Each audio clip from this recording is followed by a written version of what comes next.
Mesdames et messieurs, bonjour. On ne pourra pas compter sur le parti Réumi pour le dialogue politique comme le souhaite l'actuel président du cadre de concertation sur le processus électoral, Seydou Nourouba. En effet, le patron du dit parti politique crache toujours sur les nombreux appels lancés en direction des réfractaires au dialogue. En tournée ce week-end dans le département de Louga, nos confrères du journal Sud Quotidien nous rapportent les propos de Idrissa Seck et ce dernier se veut très clair.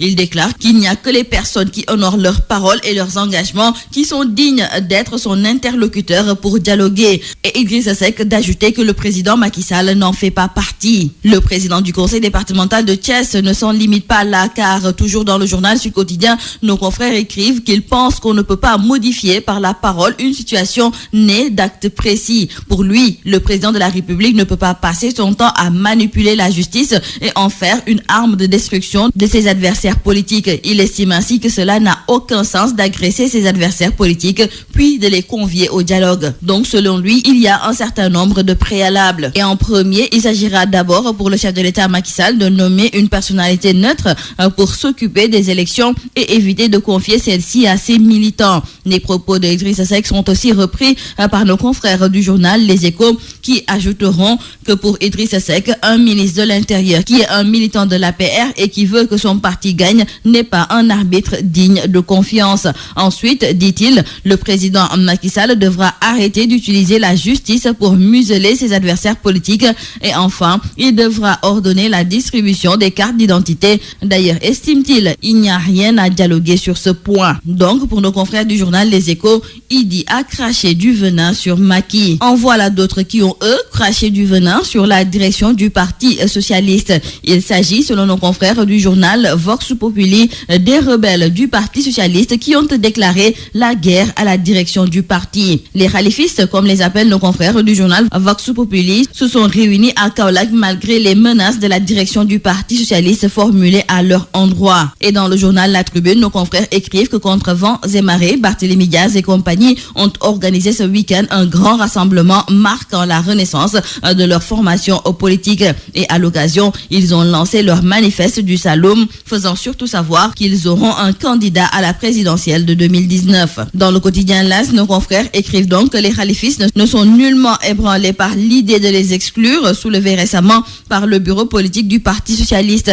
Et donc, ce week-end à Kaolack, Barthélémy Diaz et ses camarades ont fourbi leurs armes, décidés à continuer leur militantisme au sein du Parti socialiste. Ils ont lancé les cartes de l'unité en vue d'un congrès d'investiture d'un candidat socialiste à la présidentielle de 2019. Pour nos confrères du quotidien LAS, les khalifistes engagent la destitution de Tanor Dieng. Dans le journal Wolf Quotidien, nos confrères nous parlent du procès Khalifa Sall avec ses avocats qui risquent de ne pas plaider, car nos confrères nous font savoir que les avocats députés sont interdits de plaider contre l'État, tandis que les ex-agents de l'État ne peuvent le faire que 3 ans après la cessation de leur fonction. Donc, c'est une histoire d'irrégularité de constitution qui refait surface dans l'affaire Khalifa Sall. Mais le juge Maguette Diop a préféré différer la bataille jusqu'au 3 janvier 2018, date à laquelle l'agent judiciaire de l'État promet de récuser certains avocats constitués pour défendre le maire de Dakar. Certes, nous disent nos confrères du journal Wolf Quotidien,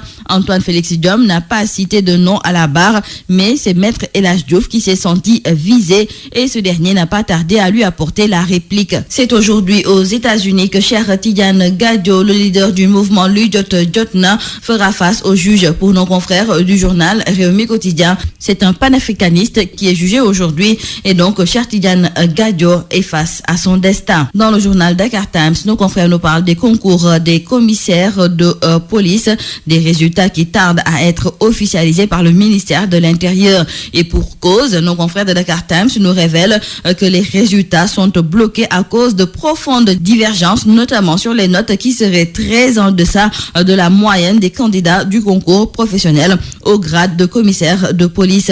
Et nos confrères d'ajouter que sur les 3 places qui leur étaient réservées, aucun des postulants n'aurait eu la moyenne requise pour rejoindre l'école nationale de police. Et nous terminons par nos confrères du quotidien Le Soleil qui reviennent sur la 52e session ordinaire de la conférence des chefs d'État et de gouvernement de la CEDEAO qui s'est tenue samedi dernier à Abuja. Et retenons qu'à l'issue de ce sommet, c'est la Côte d'Ivoire qui a été choisie pour assumer la présidence de la Commission. La question de l'adhésion du Maroc à la CEDEAO CEDEAO a aussi été abordée et selon nos confrères du quotidien Le Soleil, c'est le chef de l'État Macky Sall qui a fait savoir que concernant l'adhésion du Maroc, le président de la commission avait demandé à Sa Majesté le roi du Maroc que cette question soit renvoyée le temps qu'il y ait un approfondissement et la présentation du rapport de la commission sur les études d'impact. Donc, il faudra encore attendre avant de se prononcer sur l'adhésion du Maroc. C'est tout à vos journaux et très bonne lecture.